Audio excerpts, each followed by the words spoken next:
Welcome to Insight Edology. Daily current affair की इस series में आप सबका स्वागत है। आज है 13 अगस्त। तो स्टार्ट करते हैं आज के पहले प्रश्न से। आज का पहला प्रश्न, विश्व हाथी दिवस कब मनाया जाता है? World Elephant Day celebrated on option A 13 अगस्त, ऑप्शन बी 11 अगस्त, ऑप्शन सी 12 अगस्त या ऑप्शन डी 9 अगस्त। तो इसका सही उत्तर है ऑप्शन सी 12 अगस्त। आइए इसके बारे में कुछ जान लेते हैं।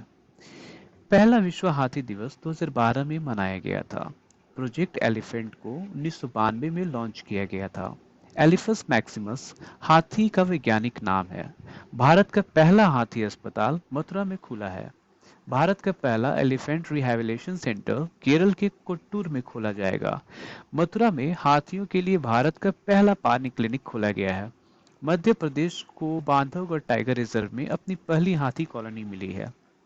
कर्नाटक में हाथियों की संख्या सबसे ज्यादा है, जिसकी संख्या है 6049। बोत्सवाना में दुनिया की सबसे बड़ी हाथी आबादी है। पर्यावरण मंत्री ने सुरक्षा नामक मानव हाथी संघर्ष पर राष्ट्रीय पोर्टल लॉन्च किया है।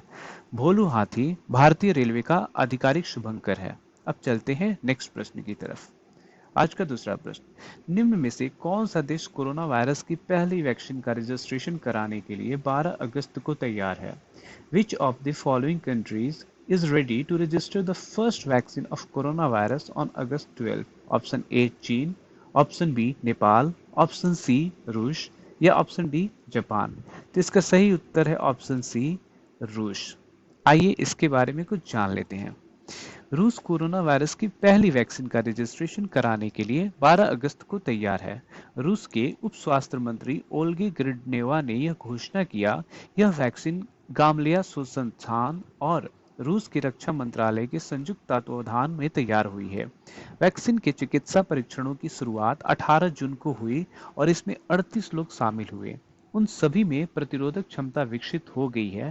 पहले समूह को 15 जुलाई को छुट्टी दी गई, जबकि दूसरे को 20 जुलाई को छुट्टी दी गई।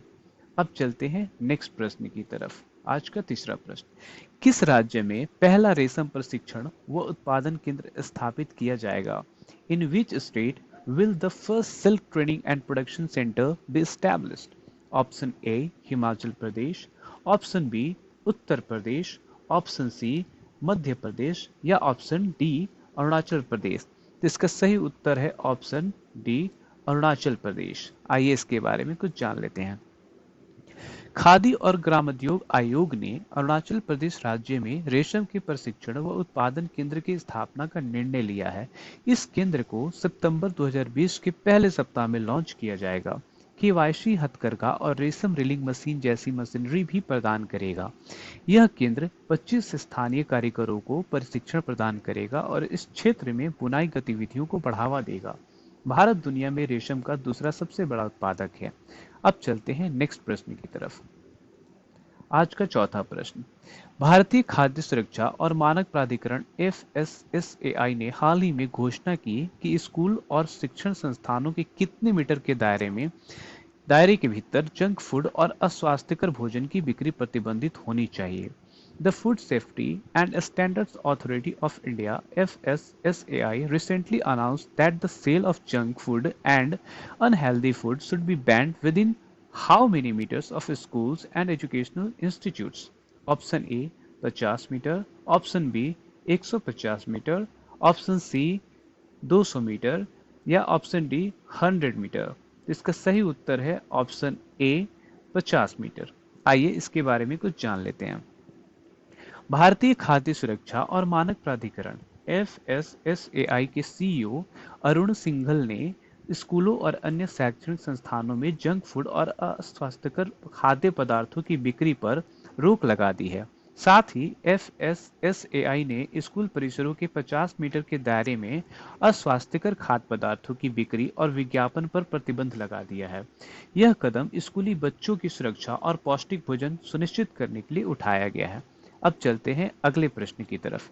आज का पांचवा प्रश्न, किस राज्य सरकार ने वर्ष 2020 से 2023 के लिए एक नई राज्य औद्योगिक विकास नीति शुरू की है?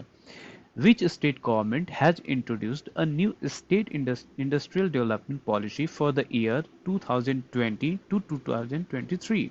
Option A Bihar, option B Punjab, option C Andhra Pradesh या ऑप्शन डी उत्तर प्रदेश। तो इसका सही उत्तर है ऑप्शन सी आंध्र प्रदेश। आइए इसके बारे में कुछ जान लेते हैं। आंध्र प्रदेश सरकार ने वर्ष 2020 से 2023 के लिए एक नई राज्य औद्योगिक विकास नीति शुरू की है। इस नीति का उद्देश्य युवाओं के लिए रोजगार का सृजन करना है। राज्य की पिछली औद्योगिक विकास नीति 2015 से 20 के बीच लागू की गई थी।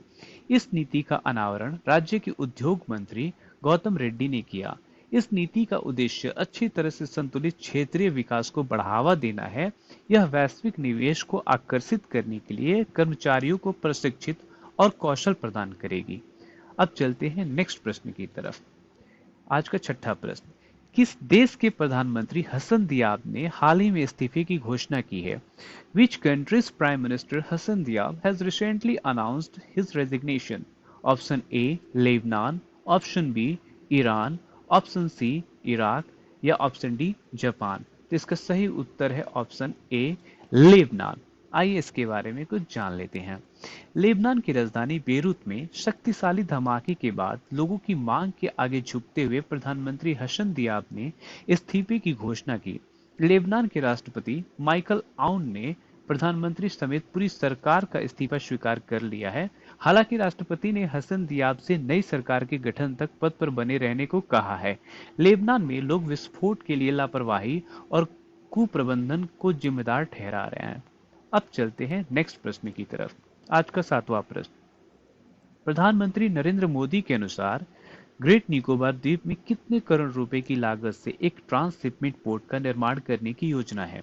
According to Prime Minister Narendra Modi, there is a plan to construct a transshipment port in Greater Nicobar Island at a cost of how many crores? Option A 20,000 crore रुपए, ऑप्शन बी 10,000 करोड़ रुपए, ऑप्शन सी 15,000 करोड़ रुपए या option D 12,000 crore रुपए। तो इसका सही उत्तर है option B 10,000 crore रुपए। आइए इसके बारे में कुछ जान लेते हैं। प्रधानमंत्री ने कहा कि आने वाले समय में अंडमान निकोबार बंदरगाह विकास से जुड़ी गतिविधियों के बड़े केंद्र के रूप में विकसित होने वाला है। यह क्षेत्र दुनिया के कई ट्रांसशिपमेंट बंदरगाहों के मुकाबले काफी प्रतिस्पर्धी दूरी पर स्थित है।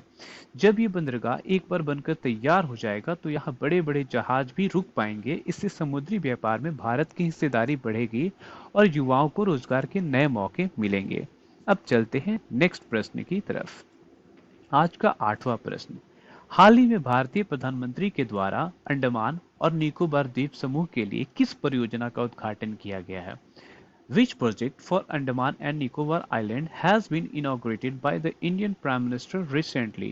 Option A submarine cable connectivity परियोजना, ऑप्शन बी हीराकुंड बांध परियोजना, ऑप्शन सी पोचामपाट परियोजना या ऑप्शन डी मालप्रभा परियोजना।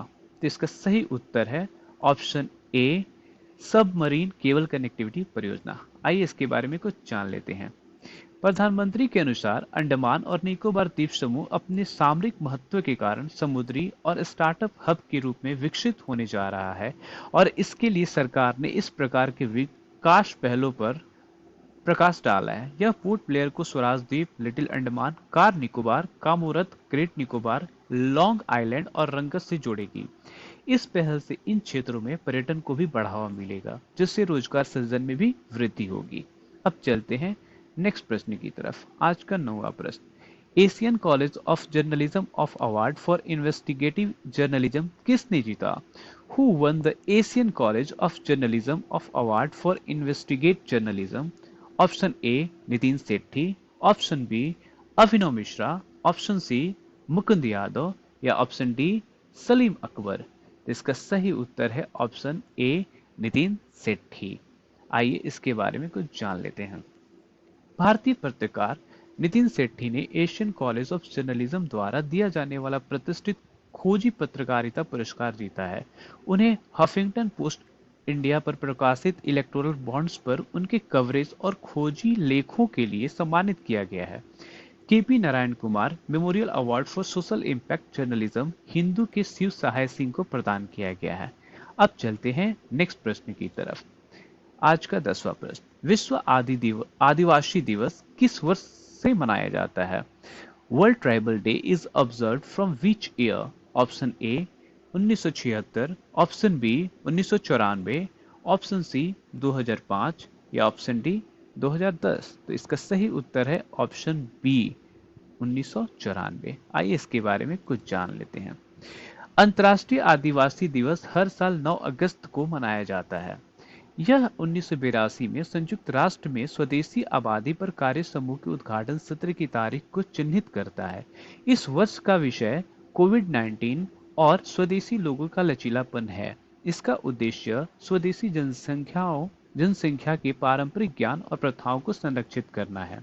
यह संयुक्त राष्ट्र द्वारा घोषणा के अनुसार 1994 के बाद से हर साल मनाया जाता है।